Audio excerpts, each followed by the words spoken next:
dot f dot 1 and 8 dot f dot 3.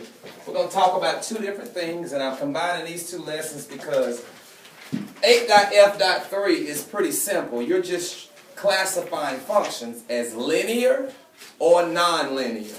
It either makes a line or it doesn't make a line. Okay? So the title is identifying and classifying functions. Okay? And again, if for some reason you don't get to copy all the notes, you can watch the video when you get home. What is a function?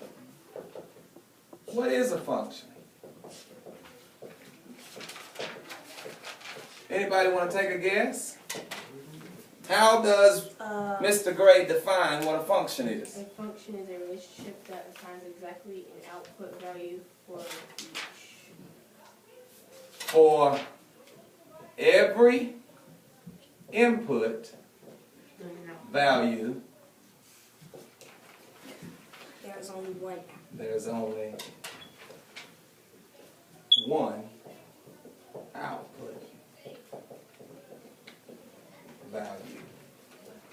Okay? For every input value, there's only one output value. So if I gave you a relation, and what do we say a relation was? A relation is a list of ordered pairs. That's all it is.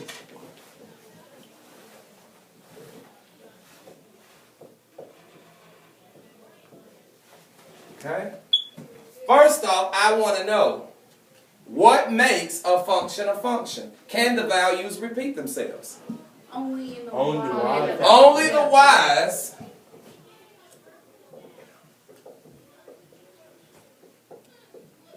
can repeat. So you're telling me the x's cannot repeat? No. You're correct. Correct. X value cannot repeat.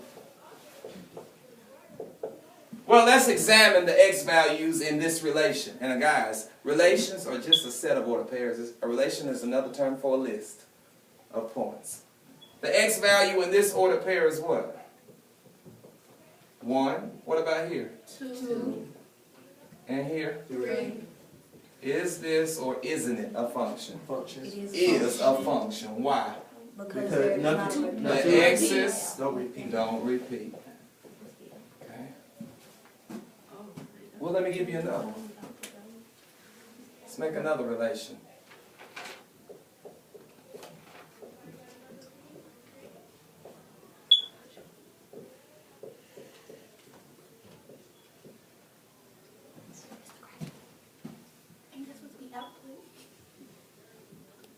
What I put out? Points. Okay.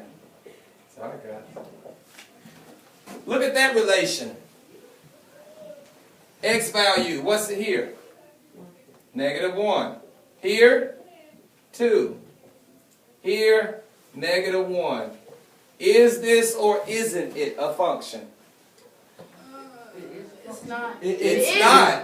It's not. What are the x values? -1, 2, -1. X values cannot what? Repeat. Did they repeat? Yes. So it's not a function.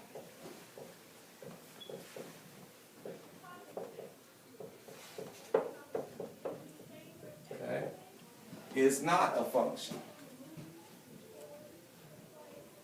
Now, let's see if we can identify a function from a table.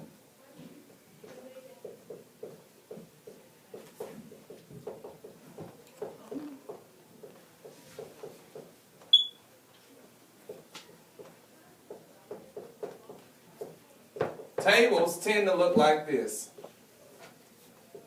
Looks like a T chart. You normally have your X and your Y there. Okay? I'll put some values here. And I'll make sure I grab some that are on both sides of the number line, which are positive and negative numbers. And then I'm going to put some stuff right here.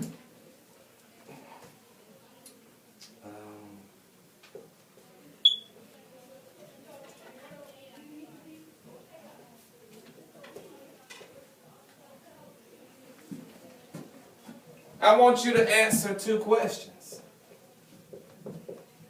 Is this a function?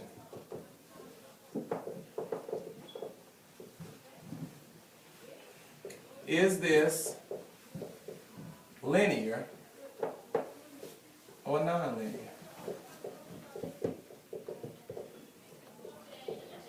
Well, let's look at it.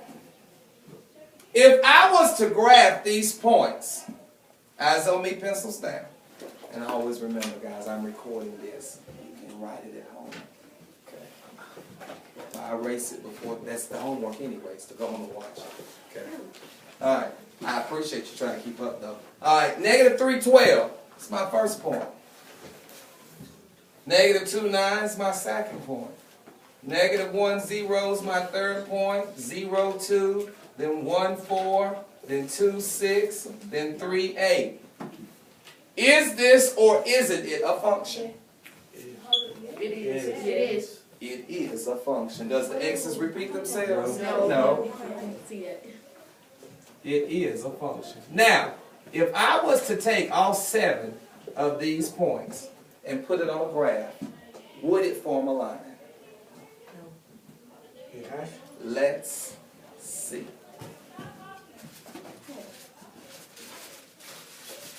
Let's see. I'm taking the information from this T-chart that I have right here, and I'm going to draw a graph.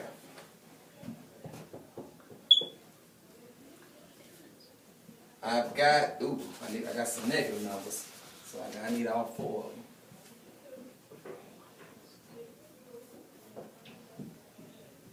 Okay? And of course, anytime you draw a Cartesian plane, label your axes. This is x, x, y, y, origin. Now, 1, 2, 3, 4, 5, 6. Negative 1, negative 2, negative 3, negative 4, negative 5. Same deal here, negative 1, negative 2, negative 3, negative 4. I got to make these numbers smaller because I'm not about to make no big graph. Okay. All right. And coming up here is 1, 2, 3, 4, 5. And what I'm doing is I'm just dressing my graph. All right. Let's graph some of these points. What's the first point you see, Kanye? Huh? It takes 2 numbers to make a point. Okay, you need to say an x first, then a y. So let's try this again. What points do you see? Negative 3, help him out. Negative 3, negative 6. Okay, I'll start with negative 3, go down to negative 6. Plot it. Okay, what's the next point? Negative 2, negative 5. Go to negative 2, go down to negative 5. Next point. Negative 1, 0. And when 0 is a part of it, you hit it on the line. I find negative 1 bubble on the line. Got me? Okay. Next point. 0 and 2. 0 go up to 2 on the line. Right? Next point. 1 and 4. 1 on X go up to 4. Next. 2 and 6. 2. 6 is somewhere up there. Can I leave off 3 and 8? I ain't got no room. Yeah. If I tried to connect these dots, could I? Could I? Yes. Would it be the best, straightest line? No. But would it be a line? Yes. Yes. So is this function linear or non-linear? Linear. It may not be the straightest line, people, but it formed one.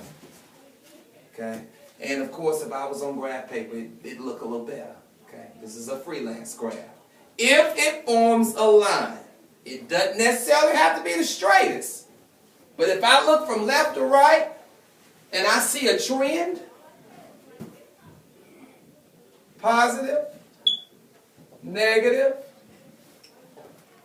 or no. When I look from left to right, am I going uphill, downhill, or it's hard to tell? Look from left to right. Stand up if I'm going uphill. You are correct. When I go from left to right, you're going uphill. If I was going from right to left and it was going down that way, I'm going downhill. So what kind of slope is this? Is this a positive slope, negative slope, or no slope at all? Positive. Very good. Positive slope just means uphill. Slope determines how steep a hill is. Okay? When is it the best time to have a negative slope? What season? Winter. Why? Because we like to slide down on our trash can lids in the snow. Okay? When is it the best season? What is another good time to go down a downward slope? Summer, when you coasting down that hill on your bike. So when you think about hills, think about slope. Slope determines the steepness of a line. This one has a positive slope because when I look from left to right, I'm going uphill. If I look from left to right and I'm going downhill, it would be negative. You would know a no slope. Points will be everywhere. It wouldn't form no line in any way possible. Hypothetically, all of these points are supposed to be on this line. But I couldn't get it perfect because I'm not on perfect graph paper. I drew that. On your graph paper, if you use a ruler or a straight edge to connect them, it'll look a whole lot better than that. Okay? So how do we identify from a graph whether it's a function or not? What do I have to pull off the graph? I have to pull off the points. Okay? Everywhere you see a point on a graph or a linear function, you pull them off. Okay? If the x's repeat themselves, it's not a function. If they don't, then it is a function. They're going to just give you graphs sometime. You have to know that I need to look at the graph. Oh, here's a point. What is that point? I'm going to have to make a t-chart. Let me see if they repeat themselves. If I've got a point under 3 and right here 2, is it a function? No. Why? Because the negative 3's what? Repeat themselves. Now I've got 2 points with an x value of negative 3. Can you see that? So it can't be 1. But without that, it can be. So it's going to require you to do some leg work. They're going to present you with functions in 3 ways. You can get them in a list as a relation. You can get them in a table. Or you can get it in a graph. Either way, the concept is the same. Okay? Linear or nonlinear.